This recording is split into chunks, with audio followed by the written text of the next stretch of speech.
The petitions were folded to hide the candidate's name. This is something that's actually come up before in New York. Last year, there was a lawsuit about this very thing in Robert F. Kennedy Jr.'s presidential campaign.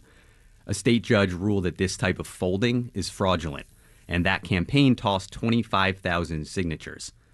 The owner of a company that gathered signatures for Adams was mentioned in that lawsuit because their subcontractor was found to be folding petitions. Though, to be clear, we can't tell if that company submitted these folded petitions because the names of the firms aren't on the petition records submitted to the Board of Elections. Clayton, how widespread is this? So we don't know exactly. We have not vetted all of the signatures in the same way. There are thousands and thousands more people who we haven't made contact with to check if they actually signed a petition.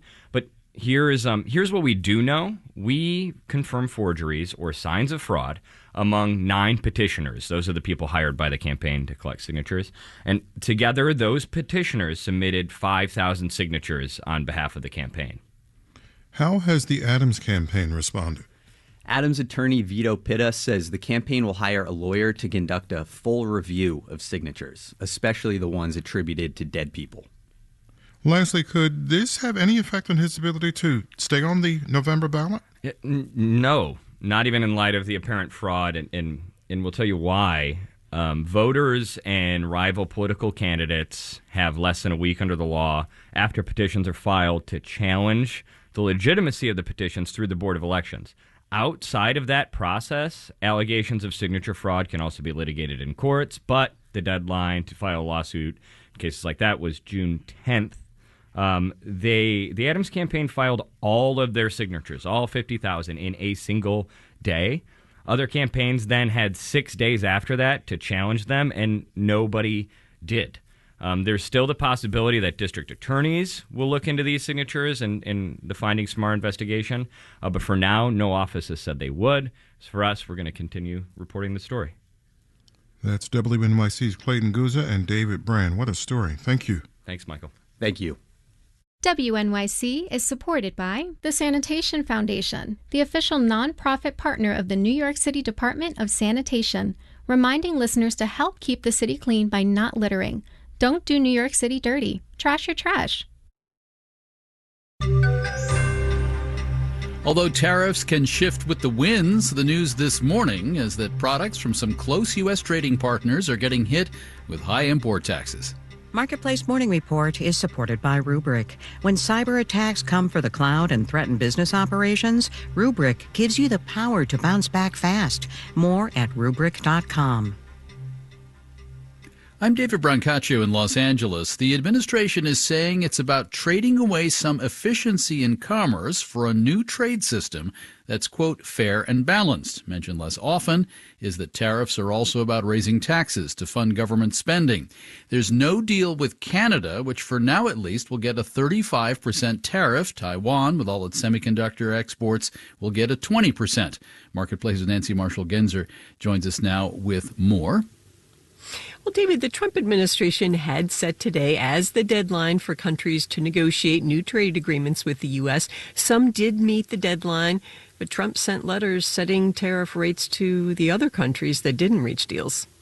Now, our neighbors, Canada and Mexico, Canadian goods get this 35%. They are likely to respond, and they'll be paying what, 35%? Yeah, although there is an exception for products that comply with the United States-Mexico-Canada trade agreement. Now, Canadian Prime Minister Mark Carney points out that other Canadian exports are covered by separate tariffs on goods like steel, aluminum, lumber, and cars.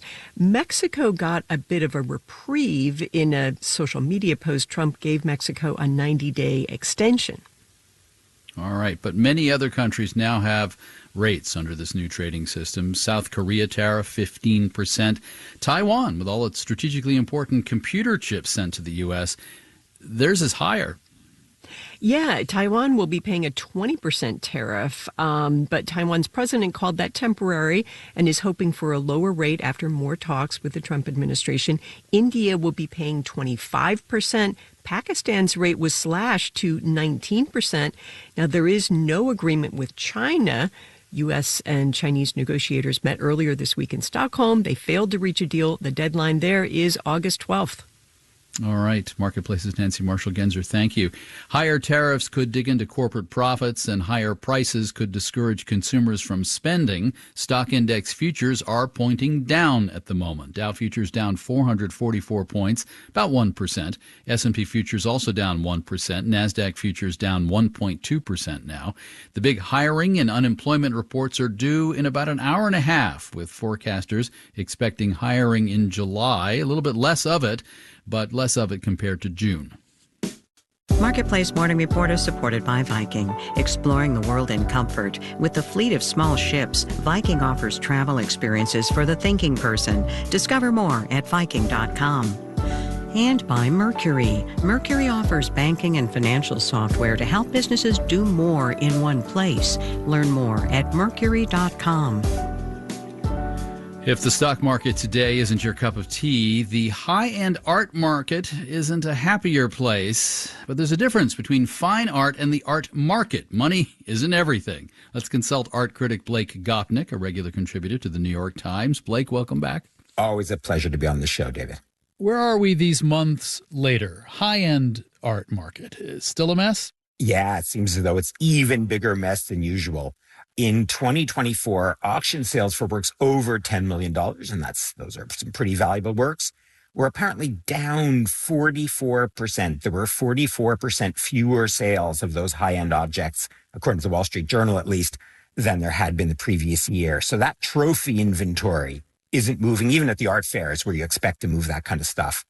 And it's worth pointing out that in the decade or so before, those same works had gone up 700%. So after this insane climb, there was this insane tumble. Okay, hit me with your radical claim, Blake. Well, I think that when those kind of big ticket paintings are put up for sale, they're actually not works of art at all. So that, of course, that's what the bidders, the buyers, are looking to buy. I think they've become purely financial objects. They're a different kind of object altogether. And I have to admit, I'm riffing here on some work by a Berkeley philosopher named Alvin Noe, that in fact, objects are only art when we use them as art, when we admire their aesthetics, or we think about what they mean, or we argue about whether they're good or bad. That's when they're works of art. If you use it as a financial instrument, if you use it as an investment, it's not functioning as art. You could say the Mona Lisa barely functions as art anymore because 99% of the time, it's just background for a selfie. And that's true also of when works of art are just financial instruments. All right, so to pick up on that theme, you and I can workshop a New Yorker cartoon together, right? It's sort of like the fancy pants person invites his guest into his nice salon to show him, framed on the wall, objects that he says, "May I show you my collection of stores of value?" Right? That's what you're saying. Exactly. And of course, that relates to my hero, Andy Warhol, who actually presented silkscreen paintings of dollar signs as works of art. And that's, of course, the comment that he was making.